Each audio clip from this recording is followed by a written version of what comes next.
வணக்கம். நம்ம மாயம் ஸ்டுடியோஸ் யூடியூப் சேனல்ல ஒரு நாளைக்கு 5 வீடியோஸ் போஸ்ட் பண்ணிட்டு இருக்கோம்.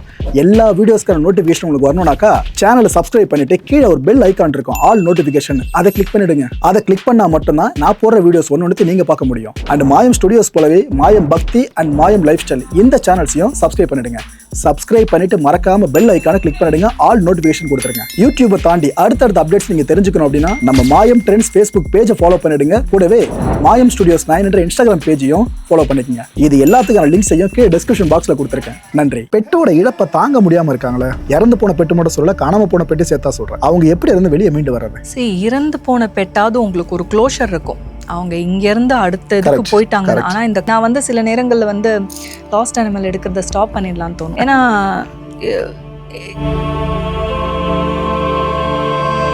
மேடம், எனக்கு ஒரு 1 கோடி ரூபா லாட்டரியில விழணும், என்ன பண்ணா விழும்? என் தாத்தா கிட்ட கேட்டு சொல்லுங்க. இந்த லாட்டரி இதுல நம்பர் எது வச்சு கேட்டாங்களா? நம்பர் எது வரும்னு பார்த்து சொல்லுங்களேன். நாங்க கேரளால இருந்து அந்த இது வந்திருக்கோம், கேட்டு சொல்லுங்களேன். எத்திக்ஸ்னு ஒரு விஷயம் இருக்கு. நான் இல்ல நான் முதல்ல கேட்க வரும்போது அது பாசிபிளா? இப்போ நம்ம ஊர்லயே சில காலேஜ் ஹாஸ்டல்ஸ்ல பாத்தீங்கன்னா எக்ஸ்பெரிமெண்ட் பண்றோம் அப்படின்ற பேர்ல அது எக்ஸ்பெரிமெண்டா சில விஷயங்கள் பண்றோன்ட்டு இந்த ஓஜா போர்டு வாங்கிட்டு வர்றது, ஒரு மெழுகுவத்தியை இருட்டில் ஏற்றி வச்சுட்டு அதையே பார்த்து பேச ஆரம்பிக்கிறது, யாராவது இருக்கீங்களா அப்படின்னு கேள்வி கேட்டு அவங்களே பேச ட்ரை பண்ணுறது. அதாவது அவங்கள பொறுத்த வரைக்கும் மீடியம் எதுவுமே வேணாம், நான் போயிட்டு ஒரு இடத்துல என் மனசை ஒருநிலைப்படுத்தினா நான் சோல் கூட கனெக்ட் பண்ணி பேச முடியும்னு நம்புறாங்க. சின்ன சின்ன பசங்க இது போல் ட்ரை பண்ணி சில பேர் சில ரிஸ்க்கை கூட ஃபேஸ் பண்ணியிருக்காங்க. அது எந்த அளவுக்குன்றது செய்தியை பார்க்குற எல்லாருக்குமே தெரியும். ரொம்ப டெப்த்தாலாம் போயிருக்கு. வாழ்க்கையை நிர்மூலமாகி பித்து பிடிக்கிற நிலைமையில சில பேர் போயிருக்காங்க. அதை வெளியே அவங்க சைடில் ஷேர் பண்ண வந்தாங்கன்னா எந்த காலத்தில் இருக்கு, எந்த காலத்தில் பேரை நம்பிக்கிட்டு இருக்கா அப்படின்னு அசால்ட்டாக சொல்லிட்டு கிளம்பிடுறாங்க. ஆனால் அங்கே ஒருத்தர் பாதிக்கப்பட்டிருக்கான், அது மட்டும் நிதர்சனம். இது போல தப்பாச்சு, இது போல விஷயங்கள் நடக்குதுல்ல, என்னதான் இந்த கேப்ல நடக்குதுங்க? இப்போ எல்லா ஆத்மாவுமே பார்த்தீங்கன்னா அவங்களுடைய அடுத்த நிலையை அடைஞ்சிருப்பாங்கன்னு சொல்ல முடியாது, முக்தி அடைஞ்சிருப்பாங்கன்னு சொல்ல முடியாது. நிறையா பேர் ஆக்சிடெண்ட்ல இறந்துருப்பாங்க, சூசைட் பண்ணியிருக்கவங்க இருப்பாங்க, கொலை பண்ணவங்க இருக்காங்க, நிறைய ஆசைகளோட சில பேர் செத்து போயிருப்பாங்க. இதில் ஒரு சில சோல்ஸ் எல்லாம் என்ன ஆகும், நம்ம எர்த் பிளேன்லேயே ஸ்டக் ஆகிடும். ஒரு டைமென்ஷன் இருக்கு இல்லையா, அடுத்தடுத்த இதுக்கு போகாமல் நமக்கு இது இங்கே தானே நம்ம இருந்தோம், நான் என்னோட வீடு, என்னோட பணம், என்னோட இது அப்படின்ற ரொம்ப அந்த இதில் அட்டாச் ஆகியிருக்கிறவங்க இங்கே ரொம்ப ஸ்டக் ஆகிடுவாங்க. ஸோ இதில் ஒரு சில சோல்ஸ்க்கெலாம் எங்கே போகிறதுனே தெரியாது, அடுத்து என்ன பண்ணுறதுனே. இதில் வெஸ்டர்ன் இது படி போனோன்னா எல்லாமே டிவைன் தான் அப்படி அந்த மாதிரி பேசினாலும் ரேப் கேசஸ்லாம் எவ்வளோ நடக்குது, அவங்களாம் எவ்வளோ வலி வேதனையோட இறந்துருப்பாங்க. சோல் ஃப்ராக்மெண்ட்ஸ்ன்னு சொல்லுவாங்க. இவங்களோட பார்ட் ஆஃப் த சோல், இவங்களோட சோல், இன்னொரு சோல், இதெல்லாம் அட்டாச் ஆகி அவங்க ஒரு இதுவாக கிட்டத்தட்ட சோலுக்கு ட்ராமா மாதிரி. இந்த ட்ராமா இருக்கிறவங்களாம் டக்குன்னு இதில் போக மாட்டாங்க. இப்போ 1940s ஸ்டக் ஆகி இருக்கிற சோல்களும் கூட உண்டு. அந்த இப்போ 2025 வந்தாங்கன்னா இந்த மாதிரிலாம் இங்கே இருக்காது, நான் இருந்தது இங்கேன்ற மாதிரி திருப்பி போயிடுவாங்க. அந்த மாதிரி சோலும் அதுவும் இருக்கு. ஓகே, இப்போ இதை பற்றின அதுக்கு இவ்வளோ டீட்டெயிலாக கேட்டோம்னா அடுத்த ஒரு முக்கியமான கேள்வி இருக்குது. அதாவது இப்போ நீங்கள் சொல்கிறபடி பார்த்தீங்கன்னா மனுஷனும் அவன் வளர்க்குற பெட்டும் கனெக்ட் ஆகிருக்காங்க. கிட்டத்தட்ட எனர்ஜி வைஸும் அவங்களோட ஆன்மா வயசை வச்சு கரெக்டாக இருக்காங்க. அதனால என்னவோ அந்த பெட்ஸ் அவங்க விட்டு போயிடுச்சுனாக்கா இவன் லைஃபே போன மாதிரி கதறான். கிட்டத்தட்ட ஒரு மாதிரி எல்லாமே இருண்டு போன மாதிரி பண்ணிக்கிறாங்க. நீங்க கூட அது மாதிரிலாம் பண்ணுறீங்க. ஓகே, அதாவது ட்ரை பண்ணுவாங்க. ஒரு சில பேர் அதில் எங்களுக்கு சொல்லக்கூட முடியல, அந்த அளவுக்கு கஷ்டமான பண்ணியிருக்காங்க. ஏன்னா நம்ம ஓப்பனாக சொன்னால் அதை பார்க்குறவங்க என்ன தப்பான முன்னுதரமாக அது மாதிரி சில பேர் பண்ணியிருக்காங்க. இந்த அளவுக்கு அந்த பெட்டோட இழப்பை தாங்க முடியாமல் இருக்காங்களே, இறந்து போன பெட்டு மட்டும் சொல்லல, காணாமல் போன பெட்டு சேர்த்தா சொல்கிறேன். அவங்க எப்படி இருந்து வெளியே மீண்டு வர்றது? இறந்து போன பெட்டாவது உங்களுக்கு ஒரு க்ளோஷர் இருக்கும். அவங்க இங்க இருந்து அடுத்த இதுக்கு போயிட்டாங்க. ஆனா இந்த காணாம நான் சில நேரங்கள்ல லாஸ்ட் அனிமல் எடுக்கிறத ஸ்டாப் பண்ணிடலாம்னு தோணும். ஏன்னா எனக்கு என்ன சொல்கிறது, நிறைய பேர் காண்டாக்ட் பண்ணும்போது எல்லாருக்குமே நான் சார்ஜும் பண்ண மாட்டேன். ஒரு சில பேர்லாம் பண்ண முடியாத நிலைமையில இருப்பாங்க, ரெஸ்கியூராக இருப்பாங்க. ஆனால் எனக்கு ப்ளீஸ் எனக்கு இதை மட்டும் கேட்டு சொல்லுங்கன்னு சொல்லி, அதாவது ஒருத்தர் 2 பேருக்கு பண்ணலாம், வர்றவங்கெல்லாம் அது மாதிரி கேட்டால் உங்களால் பண்ண முடியும். இப்போ அது அதிகமாகிடுச்சு. ஏன்னா அந்த நம்பிக்கை ஜாஸ்தி ஆனதுனால என் நம்பரை ஷேர் பண்ணி மேம் ப்ளீஸ் ஹெல்ப் பண்ணுங்கன்னு சொல்லிட்டு. அது தப்பான விஷயம் தான். தப்புன்னு நான் சொல்ல மாட்டேன், அது தப்பு கிடையாது. அவங்க எனக்கு ரீசெண்டாக ஒருத்தவங்க காண்டாக்ட் பண்ணாங்க, 200 நாள் ஓப்பனா கேக்குறேன். இப்போ நீங்க தப்பு இல்லன்ட்டீங்கன்னா எல்லாரும் ட்ரை பண்ணுவாங்க. இல்ல நான் எல்லாருக்கும் பண்ண மாட்டேன், எனக்கு அந்த ஓகே. லாஸ்ட் அனிமல் அதுல இருந்து அவங்க வெளியே வர்றது ரொம்ப கஷ்டம். இறந்து போனதுக்கு ஒரு க்ளோஷர் இருக்கும், அட்லீஸ்ட் இது போயிடுச்சுன்னா. ஆனால் நீங்கள் அதே இடத்துல இருக்கீங்க, ஒரு காலையில் எந்திரிச்சதுலேருந்து நைட்டு தூங்குற வரைக்கும் அந்த பெட்டு கூடயே ட்ராவல் பண்ணிகிட்ருக்கீங்க. அவனுக்கு சாப்பாடு வைக்கணும், வாக்கிங் கூட்டிகிட்டு போகணும், அவன் தான் லைஃபே அப்படின்னு இருக்கும்போது அந்த பெட்டு இல்லை, ஒரு அம்மா இருந்தாலும் அப்பா இருந்தாலும் நாய் இருந்தாலும் அந்த பெட்ஸ் இருக்கிறவங்க வந்து அவங்கள ஃபேமிலி மெம்பர்ஸாக தான் பார்ப்பாங்க. அதனால அவங்க இல்லை அப்படிங்கும்போது இவங்களால அதை ஏற்றுக்க முடியாது. இப்போ அம்மா அப்பாவாக இருக்கட்டும், ஒய்ஃபாக இருக்கட்டும், பிரதராக இருக்கட்டும், ஏதாவது ஒரு விஷயத்தில் நமக்கு ஒரு முரண்பாடு ஏற்படும், ஏதாவது கண்டிப்பாங்க. ஆனால் பெட் அப்படி கிடையாது, நம்ம ஜட்ஜே பண்ண மாட்டாங்க, நம்ம என்ன பண்ணாலும் நம்ம கூட இருப்பாங்க. ஸோ அந்த மாதிரி ஒரு கம்பேனியன் நம்ம கிட்ட இல்லாமல் போச்சு அப்படின்னா அந்த இழப்புக்கு ரொம்ப ஜாஸ்தியாக இருக்கும். இதை வந்து எப்படி நம்ம இதுலேருந்து வெளியே வரணும்னா, அட்லீஸ்ட் அவங்க இங்கே இல்லை, அந்த ஃபிசிக்கல் சில ஒரு கிளைண்ட் வந்து 14 வருஷமா அந்த டாகுக்கு அப்படி ரொம்ப அழுதாங்க. என்னன்னா இதுக்கு எமர்ஜென்சின்னு எனக்கு காண்டாக்ட் பண்ணுவாங்க. இறந்து போன பெட்டுக்கு எமர்ஜென்சின்னு சொன்னாங்கன்னா நான் உடனே கனெக்ட் பண்ண மாட்டேன். தொலைஞ்சு போனது ஹெல்த் இஷ்யூஸ் இருக்கிறது தான் இது எமர்ஜென்சி. இறந்துட்டாங்க ஆல்ரெடி, கண்டிப்பாக நான் கனெக்ட் பண்ணுவேன். ஆனால் உடனே இப்போ பண்ணுங்க, எனக்கு 1/2 மணி நேரத்தில் பண்ணுங்க, நான் அவன்கிட்ட பேசணும், 1 ஹவரில் பண்ணுங்க, நான் எவ்வளோ வேணாலும் பே பண்ணுறேன்பாங்க. எனக்கு முடியணும் இல்லையா, நீங்கள் எவ்வளோ வேணாலும் பே பண்ணாலும் நான் வந்து சில நேரத்தில் ஒத்துக்க மாட்டேன். வெயிட் பண்ணுங்க, நான் இந்த ஸ்கெடியூல் படி தான் போவேன். ஏன்னா தொலைஞ்சு போனதுக்கு இம்பார்ட்டன்ஸ் நிறையா கொடுப்பேன், இறந்து போனதுக்கும் கொடுப்பேன். அந்த என்ன சொல்கிறது, அது எமர்ஜென்சி கிடையாது, உங்களுக்கு ஒரு க்ளோஷர் இருக்குது. ரெண்டாவது, அவங்க அந்த பாடியில் ரொம்ப சஃபர் ஆகிட்டே இருக்கிறது பெட்டரா இல்லை வந்து அவங்க இறக்கிறது பெட்டரா? ஃபிசிக்கலாக அவங்க ஏதோ ஒன்று கோ த்ரூ பண்ணுறாங்க. நிறைய கிளைண்ட்ஸ்க்கு இந்த புரிதலும் இருக்கும், அவனுக்கு கிட்னி ஃபெயிலியர் இருக்குது. இப்போ ப்ரீடு நான் சொன்னேன் பார்த்தீங்களா, ப்ரீடு பெட்ஸுக்கு வந்து இறந்து போன செஷன் கண்டினியூஸாக எனக்கு நிறைய வரும். அவங்களுக்கு ஏதாவது இஷ்யூஸ் இருந்துக்கிட்டே இருக்கும், இறந்து போயிடும். அதுக்காக ஏஜும் கம்மியாக தான் இருக்கும், 3 years 4 years 4 months அந்த மாதிரிலாம் கூட இருக்கும். நிறைய ப்ரீட் பெட்ஸ் இறக்குற அந்த சோல் கம்யூனிகேஷன் செஷன் வந்து எடுப்பேன். அவங்களால அந்த வழியெல்லாம் தாங்கிக்கவே முடியாது. ஆனால் அவங்க நான் இருக்கேன் அப்படிங்கிறத உணர்த்துவாங்க. அது எப்போனா நம்ம அந்த ப்ரெசன்ட் மொமெண்ட்டில் இருக்கும்போது தான் அதை உணர முடியும். உங்கள் மைண்டில் ஏதோ ஓடிக்கிட்டே இருக்கு, எதையோ நினச்சிக்கிட்டே இருக்கீங்கன்னா இங்கே பக்கத்தில் நடக்கிற விஷயத்த வந்து உங்களால் உணர முடியாது. அவங்க இங்கே உங்கள் பக்கத்தில் இருக்கிற மாதிரி இருக்கும், அவங்க இருப்பாங்க, அதனால தான் உங்களுக்கு அங்கே இருக்கிற மாதிரி இருக்குது. அது பிரம்ம கிடையாது, அப்போ பிரம்ம கிடையாது. ஆனா இதை நம்ம கண்டிப்பா அவங்க இருக்கான் அப்படிங்கறத எப்ப உணர்வோம் அப்படின்னா, நம்ம ஓரளவுக்கு அந்த வலியில இருந்து வெளியே வரோம் இல்லையா, அப்பதான் நம்ம அதை உணர்வோம். நம்ம வந்து வேற ஏதோ பண்ணிட்டு இருப்போம், அந்த பெயின்ல இருந்து வெளியே வருவோம். அப்பதான் வந்து அவங்க இருக்கிறத வந்து நம்மளால ஃபீல் பண்ண முடியும். நான் என்னோட கேட்டோட அந்த பாதி பாடியை பார்த்துருக்கேன் ஒரு 1 இயருக்கு அப்புறம்.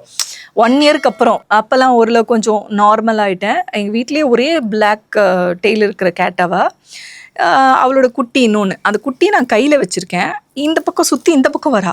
எனக்கு ஒரு பக்கம் ஷாக், இவ்வளோ நமக்கு யார் வரா, நான் இவ்வளோ தான் வரான்னு இப்படி சுற்றி பார்க்குறேன், இவன் என் கையில் இருக்கா, பார்த்தா அவள் என்னை இப்படி சுற்றி வரா. சில நேரங்கள் அந்த மாதிரி நம்ம எதிர்பார்க்காத நேரத்தில் நான் இருக்கேன் அப்படிங்கிறத ப்ரூவ் பண்ணுவாங்க. ஒரு கிளைண்ட்டு இறந்து போன பெட்கிட்ட செஷன் எடுத்துகிட்டு இருக்கும்போது மணி பிளான்ட்டாக வருது எனக்கு. அவங்க எங்கே உட்காந்துட்டு இருப்பாங்க, எங்கே இந்த செஷன் எடுப்பாங்கன்னு எனக்கு எப்படி தெரியும்? அவன் இப்போ இருக்கான் அப்படிங்கிறத ப்ரூவ் பண்ணுற மாதிரி. ஆனால் எல்லாருக்குமே எக்ஸாக்டாக இந்த மாதிரி வருமானு சொல்ல முடியாது. ஒரு சில இம்பார்ட்டண்ட்டான விஷயங்கள் எல்லாம் சொல்லிடுவாங்க. அவங்க வந்து இப்படி ஃபோட்டோ எடுத்து காட்டுறாங்க, ஏதோ ஹோட்டலில் உட்காந்துருக்காங்க போல இருக்கு. அவங்க ஆப்போசிட்டில் வந்து மணி பிளான்ட்டில் வந்து டெக்கரேட் பண்ணியிருக்காங்க அந்த இடத்த பெருசாக. அவங்க எனக்கு அதை ஃபோட்டோ எடுத்து எனக்கு அனுப்புகிறாங்க. ஸோ நான் இங்கே தான் உட்காந்துருக்கேன், அதை தான் அவன் காட்டுறான் அப்படின்னு. ஸோ நான் அவங்க இருக்கிறத வந்து உணர்வாங்க. அதுலேருந்து வெளியே வர்றதுங்கிறத நம்ம சரி அட்லீஸ்ட் நமக்கு ஒரு க்ளோஷர் இருக்குது, அவன் வந்து சேஃபான ஒரு இடத்துல இருக்கான், எங்கேயோ போய் சாப்பாடு தண்ணி இல்லாமல் கஷ்டப்படலை, தொலைஞ்சு போகிறதுக்கு இறந்து போனது பரவாயில்ல, பெட்டர், அவன் சேஃபாக தான் இருக்கான் அப்படின்னு நினச்சி தான் நம்ம வெளியே வரணும். Okay, that's great. மனுஷனோட ஆசைன்றது பேராசை தான். அவன் இப்போ உமா அவர்கள்கிட்ட போனாக்கா நாம் எல்லாத்துக்கும் ஒரு ஆன்சரை தெரிஞ்சுக்கலாம். நமக்கு இருக்க விஷயங்கள் ஃப்யூச்சரில் இது கிடைக்கணும்னா அதுக்கு என்ன பண்ணுறதுன்னு புரிஞ்சுக்கலாம். ஏன்னா உமா மேடம் பொறுத்த வரைக்கும் அனிமல்ஸ்கிட்டே பேசுவாங்க, மனுஷங்கிட்டே பேசுவாங்க, அந்த சோல்ஸ் கிட்ட. அப்படி இருக்கிறப்ப நான் உங்ககிட்ட வந்து, மேடம் எனக்கு ஒரு 1 கோடி ரூபா லாட்டரியில் விழணும், என்ன பண்ணா விழும், என் தாத்தா கிட்ட கேட்டு சொல்லுங்கண்ணா, எப்போ கிட்ட கேட்டு சொல்லுங்க. என்னோட ரிலேட்டிவே வந்து வந்திருக்காங்களா? அதுக்குள்ள கைண்ட் வந்து அவங்க அந்த லாட்டரி இதுல வந்து நம்பர் எது வச்சு கேட்டாங்களா? நம்பர் என்னோட பிரதர்-இன்-லா நம்பர் எது வரும்னு பார்த்து சொல்லுங்களேன், நாங்க கேரளால இருந்து அந்த இது வந்திருக்கோம், கேட்டு சொல்லுங்களேன். சி எத்திக்ஸ்னு ஒரு விஷயம் இருக்கு. நான் இல்ல நான் முதல்ல கேட்க வரும்போது அது பாசிபிளா? பாசிபிள் இல்ல. ஓகே, நமக்கு என்ன கிடைக்கணும் அப்படின்னு இருக்கோ அதுதான் கிடைக்கும். எத்திக்ஸ்னு ஒரு விஷயம் இருக்கு இல்லையா, அது முறைப்படி யாருக்கு போய் சென்டிமெண்டா கேக்குறது. என் தாத்தா அவருக்கு ஒரு சொந்த வீடு வாங்கணும் ஆசை இருந்திருக்கு, செத்துட்டாரு. இப்போ அவரோட பேர் என்ன, எனக்கு ஒரு சொந்த வீடு வாங்கணும், என் தாத்தாவோட ஆசை எனக்கு தொத்திக்கிட்டு இருக்கு, அவரோட கர்மால நான் சுமந்துகிட்டு இருக்கேன்னு தொத்திக்கிட்டு இருக்கு. இப்போ எனக்கு அந்த ஒரு வாய்ப்பு கிடைக்குது, நான் இங்கே ஏங்கிட்டு இருக்கேன். பரவாயில்ல, கிடைச்சா நல்லா இருக்குமே, நம்ம காலத்தில் வாங்கிடலாமேன்னு. அந்த தாத்தாவோட ஆசை இருக்குல்ல, அதை நான் சுமந்துட்டு இருக்கேன். அதுக்காகவே அந்த தாத்தா உங்ககிட்ட வந்து, ஏமா என் பேராண்டியே இந்த லாட்டரி சீட்டை வாங்க சொல்லு, கண்டிப்பா இதுல விழும் அப்படின்னு சொல்றதுக்கு வாய்ப்பு இருக்கு. சோல் அந்த மாதிரி எல்லாம் சொல்ல மாட்டாங்க. பணம் மெட்டீரியலிஸ்டா இருந்தா அவங்க எதுவுமே புஷ் பண்ண மாட்டாங்க. அவங்க வந்து இறந்ததுக்கு அப்புறமே வந்து அந்த பாடியில இருக்கிற வரைக்கும் தான் இந்த அட்டாச்மெண்ட் வந்து நிறைய இருக்கும். இறந்ததுக்கு அப்புறம் அவங்களுக்கு வந்து தெரியும், இதுக்காக வந்தோம், இதை பண்ணோம், இப்போ போயிட்டோம், இதுக்கப்புறம் வந்து அதை கேரி பண்ண வேண்டியது வந்து அடுத்த ஜென்ரேஷனோட டியூட்டின்னு அவங்களுக்கு வந்து தெரியும். இது தெளிவா சொல்லிடுங்க. நமக்கு வந்து ஒரு சில விஷயங்கள்ல வந்து சப்போர்ட்டா இருந்து நல்ல வழியில போறோம் அப்படிங்கும்போது அவங்க அதை கைட் பண்ணுவாங்களே தவிர ஒரு குறுக்கு வழி மூலியமா வந்து நமக்கு ஒரு விஷயம் கிடைக்கணும் அப்படின்றதுக்காக ஹெல்ப் பண்ண மாட்டாங்க. சோ இந்த விஷயத்தை வச்சிருக்க எல்லாருமே அதை மறந்துடணும் இதோடு. ஆமா, உங்ககிட்ட கிரீடில இது போல கேட்டிருக்காங்க பல பேருமே ஆனந்த விஷயத்த. எனக்கு இது நடக்குமா அது நடக்குமான்லாம் கேட்டிருக்காங்க. ஒரு சில விஷயங்களுக்கு ஆன்சர் பண்ணுவேன். ஒரு சில கொஸ்டின் அவங்க கேட்கும் போதே நான் சொல்ல மாட்டேன்னு சொல்லிடுவேன். இதெல்லாம் நான் சொல்ல மாட்டேன், டைம் ஆன்சர் பண்ணும் அப்படின்னு சொல்லிடுவேன். என்னோட பிரதர்ல வந்து அந்த மாதிரி இது பண்ணிருந்தாரு. ஸ்பிரிட் கிட்ட கேட்டு லாட்டரி சொல்லுங்களேன், நம்ம தலையில என்ன எழுதிருக்கோ அதான் நடக்கும், கிடைக்கணும்னு இருந்தா கிடைக்கும், அது மாதிரிலாம் கேட்க முடியாது. இது வந்து தப்பான விஷயத்துக்கு வந்து அவங்களை யூஸ் பண்ற மாதிரி. அப்படின்னு பார்த்தா நீங்க தாங்க இப்ப டிமாண்டா இருப்பீங்க உலகம் முழுக்க. எல்லாரும் வந்துருவாங்க அடுத்து என்ன நடக்குன்னு கேட்கறதுக்கு. இன்னொரு விஷயம் என்னன்னா, இப்போ நான் சில பேர்கிட்ட ட்ராவல் பண்ணியிருக்கேன். நாங்கள் இந்த ஸ்பிரிட் கிட்ட பேசுகிறோன்னு சொல்கிறவங்க, ரிசர்ச் பண்ணுறவங்க கிட்ட நாங்கள் பேசியிருக்கோம், ட்ராவல் பண்ணியிருக்கோம். அவங்க கிட்ட ஷேர் பண்ணுற முக்கியமான விஷயம் என்னன்னா, தம்பி கார்ட் கட்டிங் கொஞ்சம் தலைவலியாக இருக்கும்ப்பா அப்படின்வாங்க. எங்களுக்கு அப்படி ஒரு வார்த்தையை அங்கே போய் தான் தெரிஞ்சுது. என்னென்ன அப்படின்னா அப்படி கேட்போம். அதுக்கு அவங்க எக்ஸ்பிளைன் பண்ணுவாங்க. இப்போ எனர்ஜி கூட கனெக்ட் பண்ணுறோம்ப்பா, அதுக்கப்புறம் நம்ம கட் பண்ணுற ப்ராசஸ் ஒன்று இருக்கும். கத்திரிக்கோள் மாதிரி தான் கிட்டத்தட்ட. நீ அதை ப்ராப்பராக பண்ணால் ஓகே, மிஸ் ஆகிட்டனாக்கா அந்த எனர்ஜி ஒன்று அட்டாக் பண்ண ஆரம்பிக்கும், நீ ஒரு மாதிரி நெகட்டிவாக ஃபீல் பண்ணலாம் சொல்லியிருக்காங்க. அதை பற்றி டீட்டெயிலாக சொல்ல முடியுமா? ஏன்னா நீங்கள் ஒரு கனெக்ஷனை முடிச்சதுக்கப்புறம் ஆக்சுவலாக உங்களுக்கு என்ன நடக்கும், நீங்கள் என்ன ப்ரொசீஜர் ஃபாலோ பண்ணுவீங்க? ஆக்சுவலாக கார்ட் கட்டிங் பண்ணணும், எல்லா செஷனுக்கு அப்புறமே பண்ணணும். ஆனால் நான் எப்பவுமே மறந்துடுவேன். கார்ட் கட்டிங் வந்து கண்டிப்பாக பண்ணணும். ஹியூமன் சோல் கூட பண்றேன்னா அதை கம்பல்சரி அந்த நிமிஷமே கார்டை கட் பண்ணிட்டு தான் நான் வந்து அடுத்த வேலைக்கு. கார்டுன்னு அந்த வார்த்தைக்கு அர்த்தம் சொல்லுங்க. எனர்ஜெட்டிக் கார்டு, ஒரு சில்வர் லைட் உங்களுக்கும் எனக்கும் கனெக்ட் ஆயிருக்குன்னு வச்சுக்கோங்களேன். அந்த கார்டை வந்து நம்ம இன்டென்ஷன் மூலியமா நம்ம கட் பண்றது. இப்போ வந்து தொலைஞ்சு போன பெட்ஸுக்கு வந்து கோல்டன் கார்ட் மெடிடேஷன் ஒரு மெடிடேஷன் இருக்குது. அந்த மெடிடேஷன் என்னென்னா, இந்த கோல்டன் கார்டை பிடிச்சிட்டு ஒன்று அந்த பெட்டு நம்மக்கிட்ட வந்துடும், இல்லை நம்ம அந்த பெட்டுக்கிட்ட போயிடுவோம் அப்படின்ற ஒரு கான்செப்ட். அந்த லைட், அந்த டிவைன் லைட் வந்து நம்மளை வந்து கைட் பண்ணுற மாதிரி அந்த கோல்டன் லைட்டு.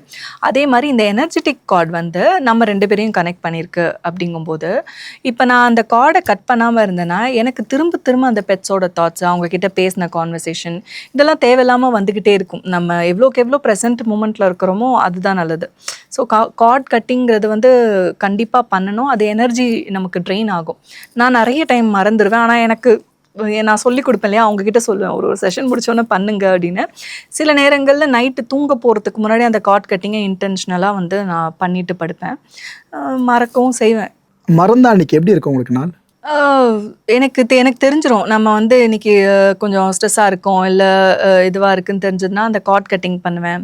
அதுக்கப்புறம் ஆரா கிளென்சிங் பண்ணுறதை பண்ணுவேன். ஏன்னா எனர்ஜிஸை வந்து அட்ராக்ட் பண்ணுற இடத்துல நம்ம இருக்கோம். அப்படிங்கும்போது அது இப்போ நம்ம ஒரு ஹாஸ்பிட்டல் போயிட்டு வந்தால் கூட அங்கே இருக்கிற அந்த எனர்ஜிஸுக்கு வந்து தெரியும், அது ஈஸியாக வந்து அப்சர்வ் பண்ணுற கெப்பாசிட்டி நமக்கு இருக்குது அப்படின்னா அது நம்மளை அஃபெக்ட் பண்ணும். அப்போ எவ்வளோக்கு எவ்வளோ நம்ம வந்து சேஃபாக இருக்கோமோ அது வந்து நல்லது. கார்ட் கட்டிங் கண்டிப்பாக இன்டென்ஷனலாக கட் பண்ணணும். நம்ம இன்டென்ஷன் தான்.